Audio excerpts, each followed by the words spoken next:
We will learn today if a Grand Rapids police officer will face charges for shooting and killing Patrick Lyoya more than 2 months ago. Kane County Prosecutor Chris Becker will announce this afternoon whether he'll charge Officer Christopher Schur. We have team coverage this morning. Yeah, we begin with Gabrielle Pfeiffer. She's in Walker now, where Becker will announce his decision today. Gabrielle, what did he review to help him reach his decision?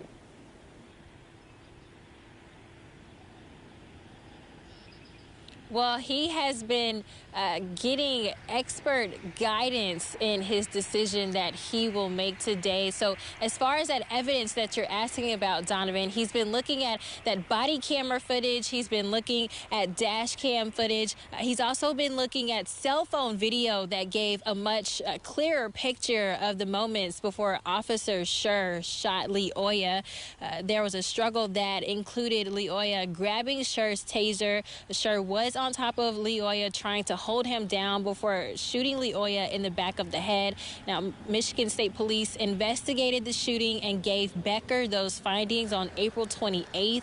But the key piece of information that he was waiting on during that time was on forensic reports from the manufacturer of the body camera and taser. Becker said he couldn't make a decision without it. So the key question right now to answer is, was deadly force necessary? And so we will learn Becker's take on that today here at the 6th District's headquarters of Michigan State Police. That announcement will be made at 3 p.m. We will be here streaming that coverage live on our website, woodtv.com. It'll also be live on our Facebook page, and you can also catch it on air on Channel 8. Teresa and Donovan, we'll send it over back to you for now. All right, Gabrielle, thank you. Now, this is the 12th time Chris Becker has had to decide whether to charge an officer involved in a shooting since he took the job in 2016. Yeah, only one of those cases has resulted in a criminal charge. It was a misdemeanor for careless discharge of a firearm. Becker charged a Grand Rapids police officer after his gun went off during an arrest this past January. Officers were searching for a car they said an armed thief stole. They believed it was parked outside of a home. When they tried to arrest the driver, Officer Gregory Bauer's gun went off and sent a bullet into a building. No one was hurt. The driver officers were trying to arrest was innocent. His car didn't even match the model police were searching for. Now, when deciding to charge Officer Bauer with a misdemeanor, Becker said this, quote, "It's carelessness. This was not intentional. This is not malicious. And based on all the facts and circumstances that I've reviewed, I felt there's a sufficient basis to file this careless discharge charge." You can read about each of the officer-involved shooting cases Becker has handled in the last 7 years right now at woodtv.com.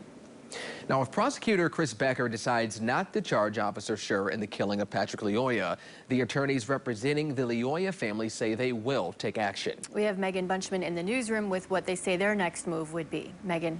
Good morning. Attorney Ben Johnson told us that his office will formally reach out to Michigan Attorney General Dana Nessel if charges aren't filed or if they're not to the extent that the family wish. Now, they will ask her office to take over the case. Meanwhile, the family's other attorney, Ben Crump, has already reached out to the Federal Justice Department to get involved. If the original prosecutor doesn't charge, it's less likely that they will get involved. But in this day and age, with what we think that the clarity of what happened here on the video, we would certainly hope and encourage them and implore them to do that. Now, Johnson said that the Lyoya family is concerned about today's announcements because they did not hear from the prosecutor about his decision.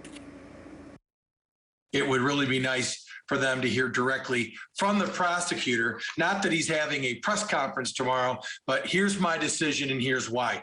And obviously they're not going to get that from him. And to me, that's re-victimizing the victims, and it makes me very, very sad. He says that the Lyoya family should have been notified about today's news conference ahead of time. He still hopes that the family will be given the courtesy of learning of the charges, if there are any, before that 3 o'clock announcement. Donovan. Okay, Megan, thank you.